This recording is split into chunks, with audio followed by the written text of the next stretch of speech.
I hadn't been to the Catholic Church in a long time. Born and raised a Catholic. Matter of fact, I want to tell you a little bit about Father Murphy. Father Murphy's an Irishman. And he's in Northern Ireland. And a revelation came to him that he needed to preach on Sunday that this war between Catholics and Protestants had to stop. Done. Over. Sons of Ireland were being killed. Had to be over. So Father Murphy got up. He wrote that sermon. He delivered that sermon on a beautiful fall day. The church windows were open. The back door was open. There was a wonderful breeze. And Father Murphy was at his best. His Irish Catholic best. And he said it will stop and we will stop killing each other. This killing is senseless. Everybody was spellbound. After the sermon was over, O'Brien and McGuire came up to Father Murphy and said, Father Murphy, we were inspired, we were, sir. It was such a sermon you gave.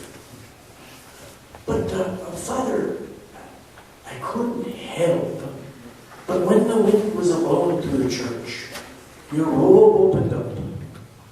And there we saw that huge 45 revolver. I thought you said we were supposed to put the guns down and the killing should be over, Father. Aye, my lads, that's what I said. This here is just to hold them off till Christ arrives. So it was with that sort of humor that I enjoyed my Catholic upbringing, along with the religious education. But my daughter Angie said, Dad, I know you think something's missing. And I've been going to St. Vincent's. And there's a father there that's going to reach you. Give him a chance. So I did. And he did. Hope he reaches you tonight. Father Kohrman.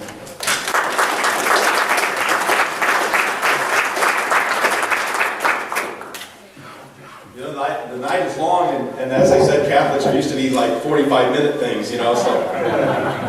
And there was a person who was trying to give some remarks, and he kind of went on for a little while, and all of a sudden a shoe came from the back, hit somebody in the front row, knocked him out cold. And he came to, and he said, he's still talking, hit me again. Hopefully you won't have to take your shoes off. It's often said that one should never talk religion or politics, and I guess that leaves me out of most conversations. What I really think, though, is important is this real need to dialogue about the things that matter most. Religion and politics are things that we are both taught. We learn to take sides at a very early age. As humans, we like to be on a team, and we like to win. God made us not to feel right in isolation. That's how we are. I've been asked to share some thoughts on how religious leaders have a responsibility to preach with content. And I think we can take a look at what St. Paul says in the Corinthians. Unfortunately, like a good Catholic, I don't have my Bible with me, so I just have the 12 written on the paper. I do have some at home, believe me. Many, in fact. Oh, that's great. For Jews demand signs, and Greeks look for wisdom. But we proclaim Christ crucified, a stumbling block to the Jews and foolishness to the Gentiles. But to those who are called, Jews and Greeks alike, Christ, the power of God and the wisdom of God. For the foolishness of God is wiser than human wisdom, and the weakness of God is stronger than human strength. 1 Corinthians chapter 1, verse 23. This really ultimately is the fundamental obligation that we as Christian preachers have, without a doubt. We're people of faith, and we invite people to have faith. Because whether people admit it or not, they believe in something. Everybody has faith. The question is, what is that faith? Do we put our faith in God? And I sure hope so. I hope we do that. Or do we think it's just much safer to put our faith in some political party or faction? Or do we merely put our faith in ourselves? Heard that theme kind of run through the night. Okay, we need how the Spirit works.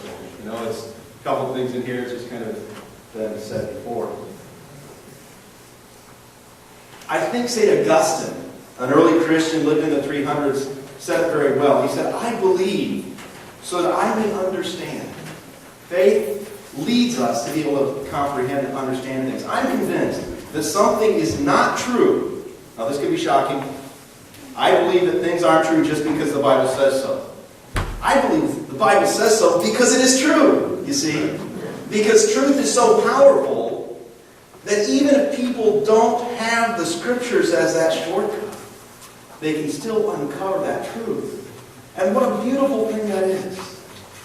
I believe that there's only one thing that takes more faith than believing in God, and that's not believing. God knocked me off my horse. I'm sorry, but before I was a priest, I was an engineer. Actually, I have a master's degree in mechanical engineering from Purdue. And I always tell people it doesn't take a rocket scientist to figure this stuff out, but I keep forgetting I am a rocket scientist, more religion. But I really don't think you need to be one. But the second law of thermodynamics kind of validates my position. Take a 10-piece puzzle, throw it up in the air 1,000 times. How many times does that land in perfect order? It ain't going to happen. Sorry for my grammar, But we are infinitely more complex than a 10-piece puzzle. And yet something brings that together. And it's so unscientific to think that we're just a random accident. It doesn't make scientific sense. It goes against the second law of entropy, or the second law of thermodynamics, which is the law of entropy. I mean, that's kind of consoling, isn't it? That the people of faith just are more scientifically based than the people who don't have faith? I mean, it's more logical. It's really that way. We can walk out of our houses in relative security, okay? We turn our light switches on. We're not worried about getting electrocuted. We pay our bills expecting to get the services that we ask for. This is a good thing, and this is how society works. But it's rooted in trust. Once we lose that trust, we're in deep trouble. We cannot live our lives in fear of questioning every little thing. In Romans chapter 8, it's very clear. Jesus says we're saved by hope. And hope is confident assurance of the things not yet seen. We may question God, we may question our leaders, and we may even question our own motives at times. The reality is that there's answers, and some people are wrong. It's that simple.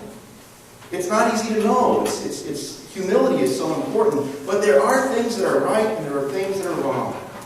And I bet if we're honest with ourselves, we can all find those times when we might have been wrong. And it takes great character to accept that. I mean, some people are so apologetic about being apologetic, okay? No, we make mistakes. The country's not perfect. But it's the greatest thing on earth. Oh, and I believe in that. I'm convinced that the real greatness is in the individual's capacity to question oneself and a willingness to be open to the real answer. When Christ and the early apostles preached, they were often ridiculed and belittled. Our country is an anomaly in human history.